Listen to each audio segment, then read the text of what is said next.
বিপুল সংখ্যক মানুষের সমাগম টিএসসি এলাকায়। স্বেচ্ছাসেবক ছাত্রছাত্রীরা সেগুলো জমা করছে। কেউ আনছে বোতলজাত পানি ও খাবার স্যালাইন, কেউ মুড়ি চিড়া, কেউ বিস্কুট, আবার কেউ খেজুরসহ বিভিন্ন শুকনো খাবার জমা করছেন। বৈষম্যবিরোধী ছাত্র আন্দোলনের এই উদ্যোগে অনেকে নগদ অর্থও দিচ্ছেন। ত্রাণ প্যাকেটজাত করার জন্য কাজ করছে শিক্ষার্থীরা। ছাত্রছাত্রীরা ত্রাণ নির্ধারিত বস্তায় ভর্তি করছেন। রাতে ট্রাকে করে সেগুলো পাঠানো হবে দুর্গম এলাকায়। এর আগে গতকাল বৃহস্পতিবার বৈষম্যবিরোধী ছাত্র আন্দোলনের উদ্যোগে বিপুল পরিমাণ ত্রাণ সামগ্রী জমা পড়েছে।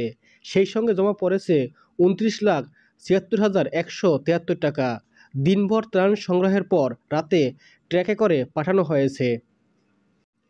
এদিকে বন্যায় আটকে পড়া ব্যক্তিদের উদ্ধারে অংশ নিতে গতকাল বৈষম্যবিরোধী ছাত্র আন্দোলনের প্রতিনিধিরা 200টি স্পিডবোট পাঠিয়েছে।